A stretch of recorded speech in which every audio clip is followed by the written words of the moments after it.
Olá, minhas amigas, meus amigos. Se você não estiver inscrito, una-se a nós e, ao final, não esqueça de dar o seu like.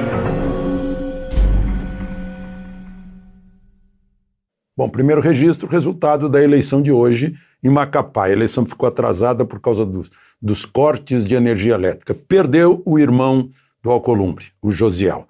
O Josiel ficou com 44% e o doutor Furlan ficou com 56%. O Josiel, claro, apoiado pelo irmão dele, o presidente Bolsonaro deu força, né, por causa das relações com o Alcolumbre, e o outro do partido Cidadania foi apoiado pelo senador Randolfo Rodrigues, da Rede, apoiado pelo PSB também, acabou ganhando o doutor Furlan.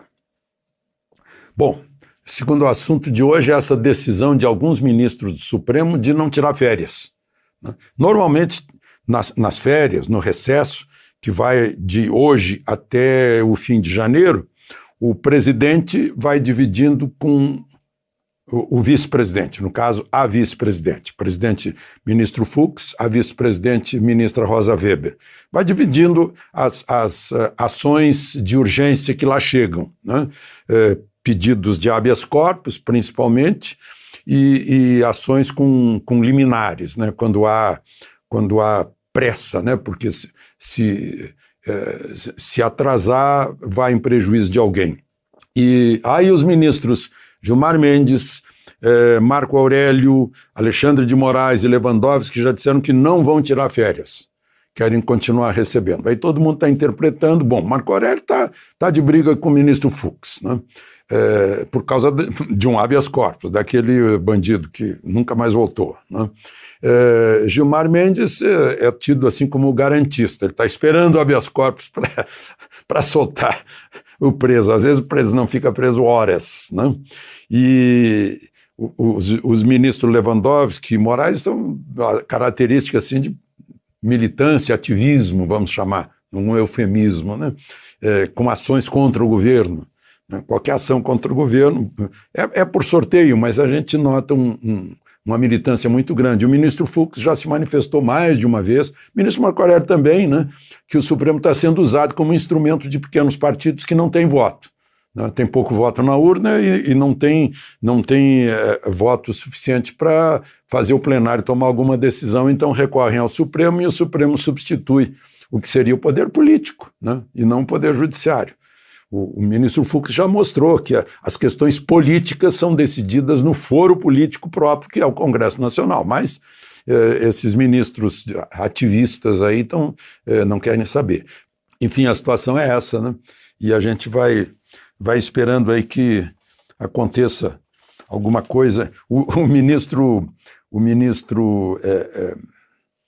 da Economia, Paulo Guedes, está ficando também...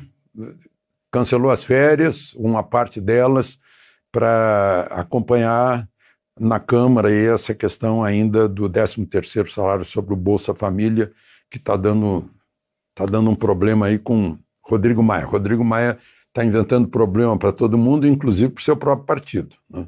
O DEM, por exemplo, perdeu hoje lá em Macapá.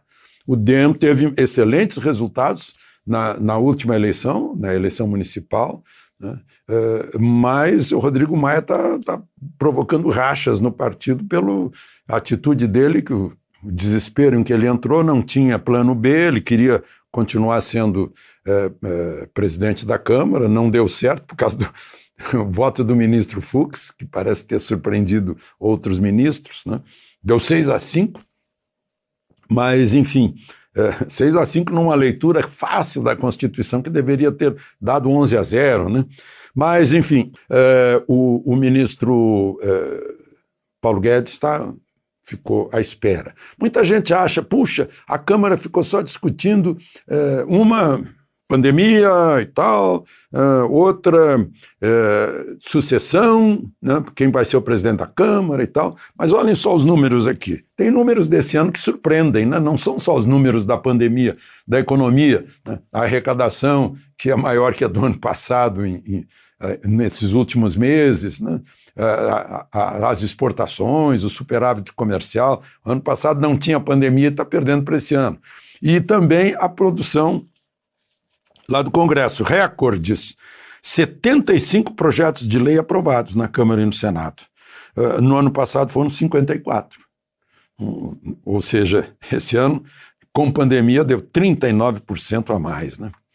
Bom, aí, falando em pandemia, olha só que tem cada uma, né? Vocês viram as notícias, né? Chega em Guarulhos a vacina da China, mas a notícia é assim, chega a Guarulhos a vacina do Butantan. Diz como? Butantan em São Paulo, não precisa chegar a Guarulhos de avião. E o Dória vai lá esperar a vacina do Butantan chegando de avião. Que Butantan é esse, né? E mais, né, essas coisas estranhas. Ele foi ao Rio, o governador Dória, teve um encontro com o prefeito eleito do Rio de Janeiro, Eduardo Paes, e lá assinaram um memorando para a vacina do Butantan, vacina chinesa do Butantan. Ou seja, a vacina não tem ainda certificado, né, na Anvisa, e o prefeito do Rio de Janeiro ainda é prefeito eleito, ainda não é prefeito, não tomou posse. É tudo assim, tudo no ar. A gente está trabalhando com coisas aéreas, né? Por falar em vacina, o pulmologista da minha prima recomendou a ela que não tome a vacina. E ele disse que também não vai tomar. Ela tem vários problemas pulmonares, recomendou que não tomasse. Aí eu fiquei sabendo também que numa casa geriátrica em Santa Cruz do Sul, onde tem 18 idosas, 15 contraíram Covid. A enfermeira que cuida da casa geriátrica as tratou com ivermectina e AAS, que é analgésico e ao mesmo tempo anticoagulante. E todas saíram da Covid. Queria fazer esse registro aí. Por falar em vacina, aquela história, né, até nos filmes, na ficção científica, as coisas que se impõem sempre dizem assim, é para o seu bem, é para o seu bem. Né? Então, é para o seu bem. Quando houve a revolta da vacina, em 1904, né, 30 mortos, 110 feridos, 12 mil presos, Oswaldo Cruz e Pereira Passos, a vacina era a antivariólica, durou 4 dias, rebeliões, invasões de lojas de armas, barricadas no Rio de Janeiro, e o governo recuou da obrigatoriedade. A obrigatoriedade era não pegar o sujeito à força, né? Mas o sujeito não podia matricular filho na escola, não podia viajar de trem ou de navio, não podia se hospedar num hotel, não podia ter emprego, tinha que pagar uma multa. Era assim a obrigatoriedade. Aí o governo recuou. Mas no ano seguinte, ou 2 anos depois, marchinha de carnaval sobre a vacina obrigatória, é o nome da marchinha. Vocês podem encontrar essa marchinha no site da Fiocruz, da Fundação Oswaldo Cruz. São várias estrofes, eu vou ler para vocês, a primeira e a última. Anda o povo acelerado com horror à palmatória por causa dessa lambança da vacina obrigatória. Os magnatas da sabença estão teimando dessa vez em meter o ferro a pulso bem no braço do freguês.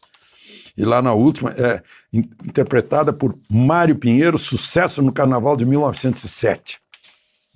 Último verso, última estrofe. Eu não vou nesse arrastão sem fazer o meu barulho. Os doutores da ciência terão mesmo que ir no embrulho. Não embarco na canoa que a vacina me persegue. Vão meter ferro no boi ou no diabo que os carregue. Coisas... o carioca, né? Que numa hora se revoltou, um ano depois fez a brincadeira, fez a ironia a respeito da vacina tão discutida por aí. Bom, um registro final, a Secretaria-Geral da Presidência da República, por intermédio do seu secretário executivo, autorizou Valmir Moraes da Silva, DAS 1025, e Misael Melo da Silva, DAS 1025, para acompanharem o ex-presidente Lula numa viagem a Cuba de 19 de dezembro, de ontem, até 20 de janeiro. A autorização é uma portaria assinada pelo secretário executivo da Secretaria-Geral da Presidência da República. É a, digamos, mordomia a que tem direito os ex-presidentes. De Brasília, Alexandre Garcia.